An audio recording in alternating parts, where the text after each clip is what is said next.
Bienvenue sur le podcast qui vous donne de l'empowerment. Si vous êtes ici, ce n'est absolument pas par hasard. Je suis Laurita et ma mission est de vous guider vers une vie plus consciente, plus alignée et plus harmonieuse. Je vous diffuse chaque jour de l'inspiration et partage mes réflexions pour vous permettre d'incarner la personne que vous méritez d'être. Si ce podcast vous plaît, je vous invite à le partager, à le noter avec la note qui vous semble la plus juste et à vous abonner pour ne rien louper. Le meilleur usage de l'imagination, c'est la créativité. Le pire usage de l'imagination, c'est l'anxiété. Deepak Chopra. Bonjour à tous. Vous l'avez compris, aujourd'hui, nous allons parler d'anxiété. Je suis une personne à caractère plutôt anxieux parfois, notamment en ce moment parce que j'ai un long vol à prendre. Et donc, vous le savez, j'ai peur en avion, parce que aussi j'ai un autre problème de santé qui fait qu'une fois sur 3, à peu près, à l'atterrissage, j'ai une énorme douleur lancinante dans la tête au point d'en pleurer, donc ça m'angoisse. J'angoisse dans la vie et je sais que je ne suis pas la seule. J'angoisse, tu angoisses, nous angoissons. Je vais aujourd'hui vous livrer des méthodes concrètes, vraiment simples à mettre en place et qui se sont avérées évidemment efficaces pour moi, sinon à quoi bon en fin d'épisode. Mais avant, on va essayer de comprendre comment l'anxiété arrive, pourquoi, la décortiquer et essayer de comprendre ce qu'on peut en faire.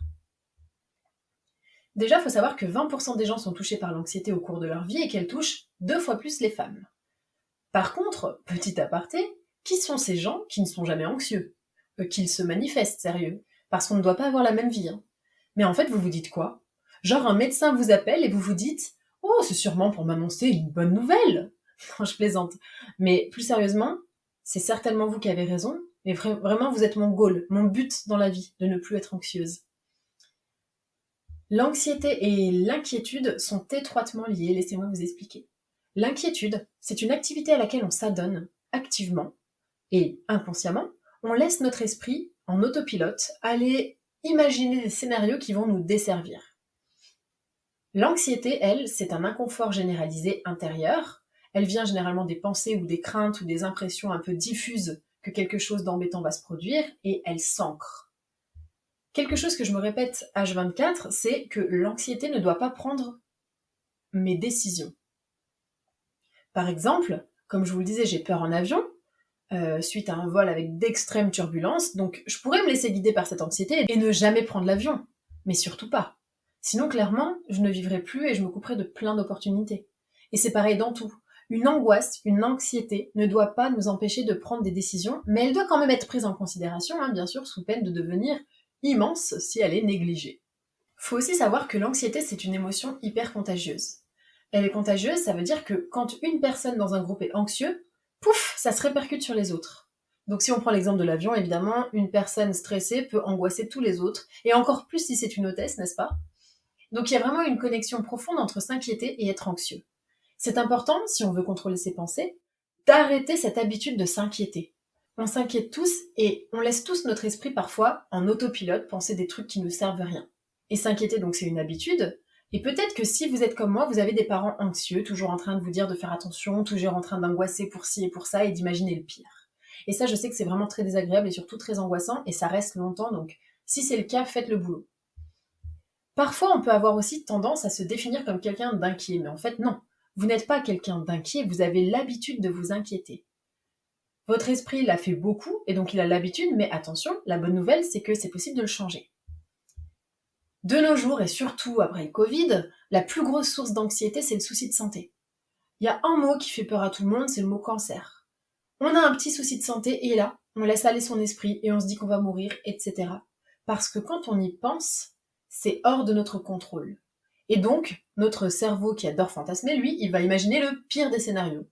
Et notre corps va comprendre que vous êtes en train de vous inquiéter. Donc, vous allez le sentir dans votre corps. Vous allez commencer peut-être à transpirer ou avoir la gorge serrée et ça va se manifester. Donc, l'inquiétude va venir se manifester en anxiété dans votre état physique. Donc, en gros, cette habitude de toujours s'inquiéter va venir s'ancrer en nous, dans le corps physique. Et les gens anxieux, d'ailleurs, je vous le dis au passage, sont souvent soit en sous, soit en surpoids. C'est important de comprendre que chaque jour, l'anxiété est trigger et déclenchée par l'inquiétude des choses qu'on ne contrôle pas.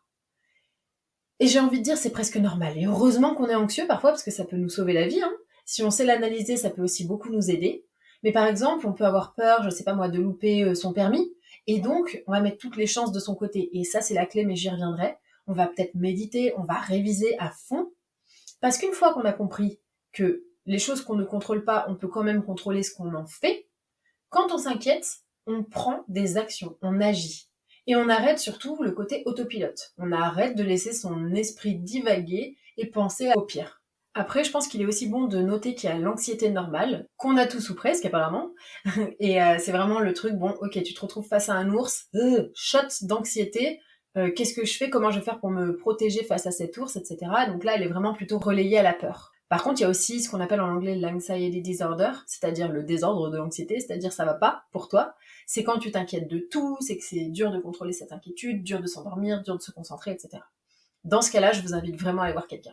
Une chose qu'il faut se dire quand on est très anxieux, j'ai écouté la dernière fois une vidéo YouTube d'une youtubeuse, comme son nom l'indique, qui expliquait qu'elle était hyper anxieuse sur le fait de laisser son enfant, de mourir. Et en fait, l'anxiété et l'inquiétude ne changent absolument pas ce que vous devez faire face à un autre problème. Et j'ai eu plus de facilité à m'en rendre compte parce que j'étais extérieure à la situation, mais en fait, l'anxiété et l'inquiétude ne changent pas ce que vous devez faire face à un problème.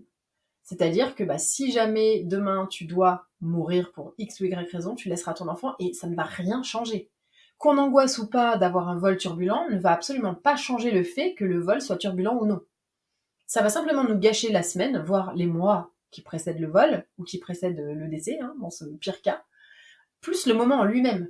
Donc ça ne va rien changer, ça va peut-être même l'amplifier, pas parce qu'il y a la loi de l'attraction, mais simplement parce qu'on va se sentir mal plus longtemps. Attention quand même, parce que quand on ignore ces inquiétudes, elles amplifient. L'inquiétude va donc se transformer en anxiété, alors que quand vous avez des inquiétudes, le meilleur moyen de gérer et de pas tomber dans tout ce qui est anxiogène, c'est de faire tout ce qui est en votre possible. Quand vous avez utilisé toutes vos ressources, tout ce que vous pouvez faire, et que vous avez mis en place les maximums de plan A, plan B, plan C pour essayer de vous en sortir, le reste, les circonstances de la vie, sont complètement hors de votre contrôle et vous ne pouvez rien y faire. L'inquiétude, c'est de l'imagination mal placée. C'est sûr que si on laisse notre esprit imaginer le pire, alors là, il va s'en donner à cœur joie. Et honnêtement, il a même matière à le faire. Entre le réchauffement climatique, les guerres, les psychopathes, les morts, les dramas, les catastrophes du quotidien, je pense qu'il n'y a vraiment pas besoin de chercher bien loin pour s'angoisser. Il y a une méthode qui est efficace, qui s'appelle la règle de Mel Robbins, qui est très intéressante pour gérer l'anxiété.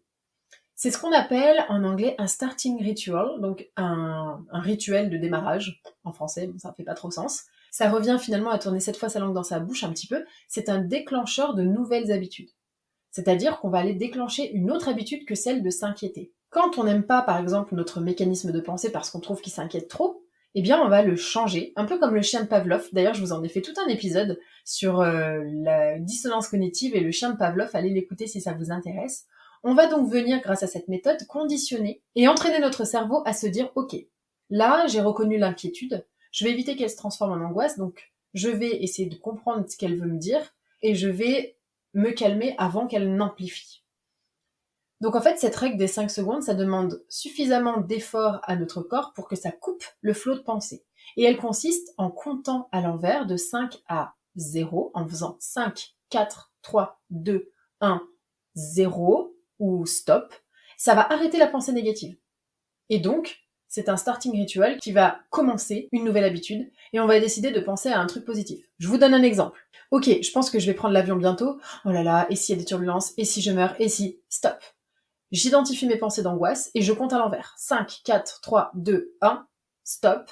Et je choisis une pensée qui me rassure du genre « J'ai pas entendu de crash de telle compagnie récemment, c'est plutôt bon signe. La dernière fois que j'ai pris l'avion, il n'y avait pas de turbulence, donc c'est cool, etc., etc. » Quand on a des enfants, on angoisse vraiment pour tout. En tout cas, moi j'ai peur de perdre ma fille, j'ai peur de ne plus être là pour elle non plus, comme cette fameuse youtubeuse, j'ai peur qu'elle s'étouffe, ça m'angoisse de penser à son adolescence.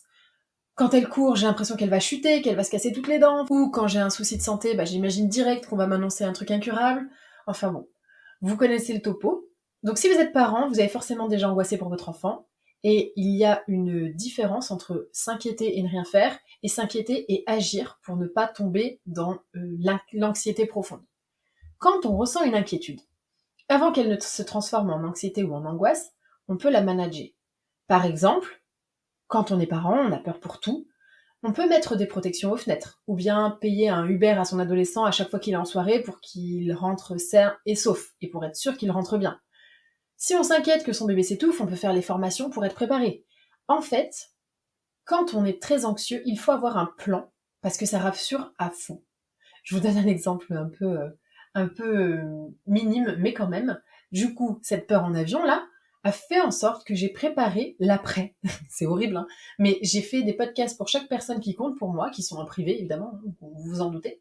Et j'ai scellé une petite enveloppe dans laquelle j'ai dit tout ce que je voulais dire à tout le monde, au cas où je meurs. Et bon, du coup, mon mari et une de mes amies est au courant, au cas où je meurs avec mon mari. Bon bref, c'est hyper glauque comme conversation, mais en tout cas, vous avez compris. Tout ce que je veux qui se passe, je le prévois au maximum et je me dis qu'aujourd'hui, si je me crache en avion, au moins, je peux partir sereine parce que j'ai tout baqué. Alors, vous allez peut-être dire que c'est freaky controlling, c'est un peu trop contrôlant, mais au moins, quand on met toutes les cartes de son côté, on n'a pas de regrets.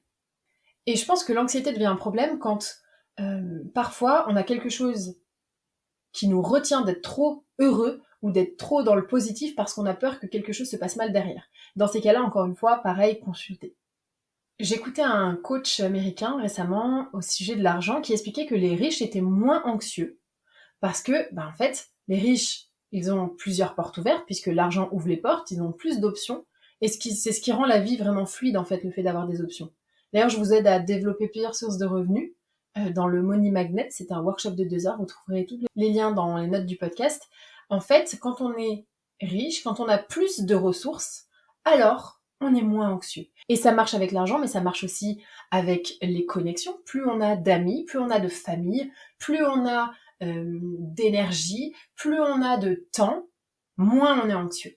Et parfois, on sent qu'on ne se sent pas très bien.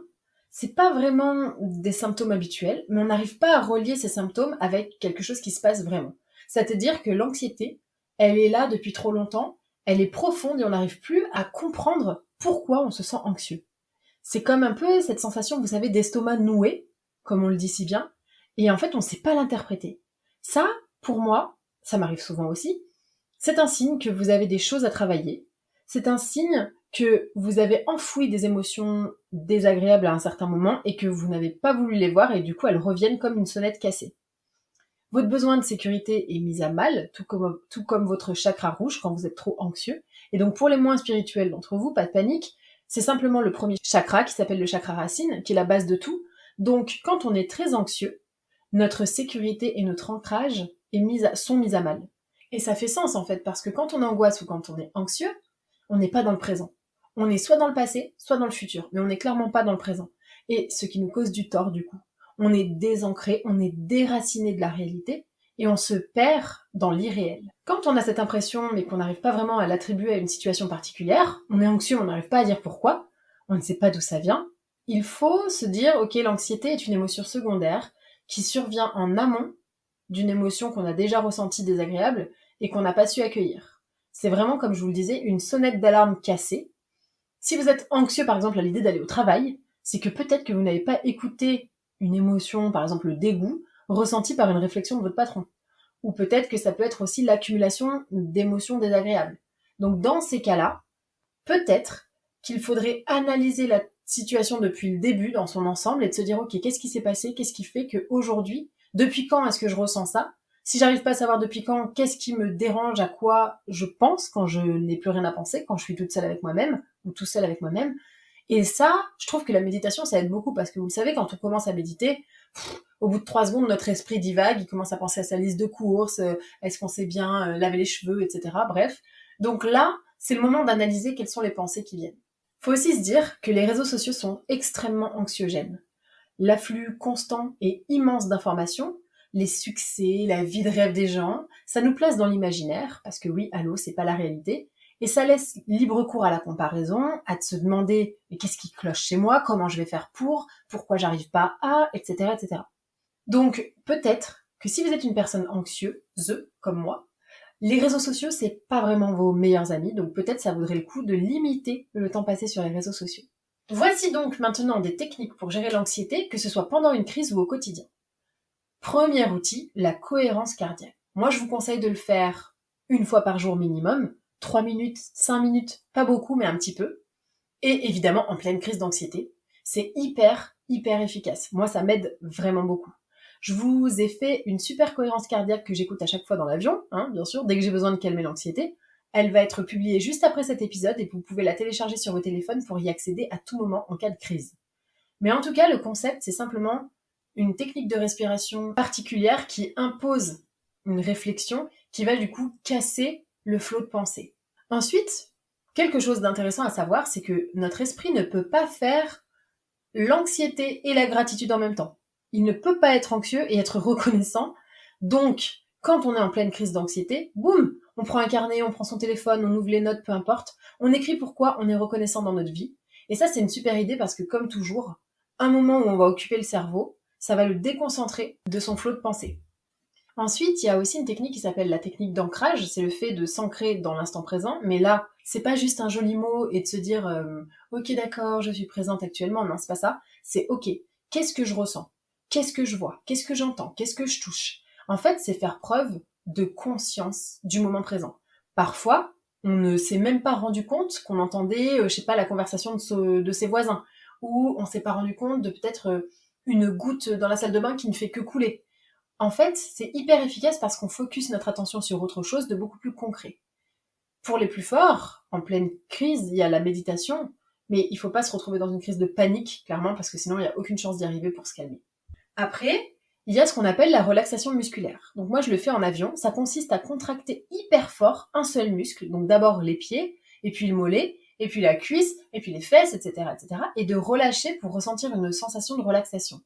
Pareil, hyper efficace, ça fait du bien, ça relâche, parce que franchement, quand on est anxieux, on a l'impression d'être crispé. C'est hyper efficace le soir ou la nuit, ça s'appelle un scan corporel, et d'ailleurs, je crois que c'est Cédric Michel qui propose un scan corporel total pour s'endormir sur YouTube. Donc avant de dormir, c'est hyper cool, ça relaxe, et ça nous met aussi dans un mindset où on sait se relaxer complètement.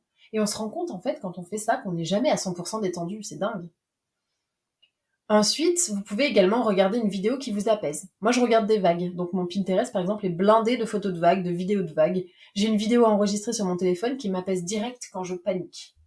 Et après, il y a bien sûr l'option appeler un ami. Vous pouvez boire de l'eau super froide pour essayer de casser le flot de pensée. Vous pouvez aussi pratiquer pour une fois, alors que je vous dis toujours de faire l'inverse, mais pour une fois, pratiquer l'art de la distraction, c'est-à-dire se distraire directement, rire. Ça va monter le taux d'hormone du bonheur et ça va diminuer le taux de cortisol qui est l'hormone du stress. D'ailleurs, si vous êtes anxieux, je vous déconseille vivement le café pour toujours. Ça, c'est très personnel, mais ça m'aide beaucoup de comprendre absolument tout d'un sujet. Par exemple, si j'ai une angoisse par rapport à l'avion, je vais lire et re-relire 100 fois des articles qui expliquent les turbulences, les crashs, comment ça a commencé, comment faire pour s'en sortir. Pareil, angoisse d'accoucher, ok, je connais tout par cœur, je sais exactement ce qui peut se passer, tous les scénarios possibles, ou en tout cas beaucoup, et ça m'aide à me sentir un peu plus en contrôle, même si en fait, je ne contrôle pas vraiment, c'est une illusion, mais en tout cas, ça m'aide à ne pas avoir peur du choc. Donc si vous avez de l'anxiété, comprenez d'abord que vous avez l'habitude de vous inquiéter et changez ça avec un starting ritual, avec un rituel de commencement. Ensuite, identifier des plans A, plan B, plan C, plan D pour éviter de transformer une inquiétude qui peut être managée en une anxiété latente qui vous bouffe quotidiennement. Puis, vous allez travailler sur vous. Une thérapie cognitive et comportementale sont hyper efficaces, ainsi que l'hypnose, le breathwork, la kinésiologie, etc. 4. Lire des livres et des articles sur ce qui vous angoisse pour maîtriser le sujet. 5. En pleine panique, quand vous en pouvez plus, cohérence cardiaque directe. Je vous ai mis encore une fois sur la chaîne un truc, c'est 3 minutes max, accessible partout dans le monde, tout le temps, en cas de stress, téléchargé sur votre téléphone. Puis nous avons le fait de se focus sur ce qui se passe réellement. On essaie de se détendre, on boit de l'eau fraîche, on fait un truc qui nous distrait, on regarde un truc apaisant. Et enfin, au quotidien, baisser un maximum le niveau de stress, donc pas de cortisol. On écrit, on vide son esprit, on pratique la méditation et on pense positif. Partagez en commentaire les méthodes qui vous aident au quotidien à gérer l'anxiété, ça pourra peut-être aider quelqu'un et je vous dis à très vite pour un prochain épisode.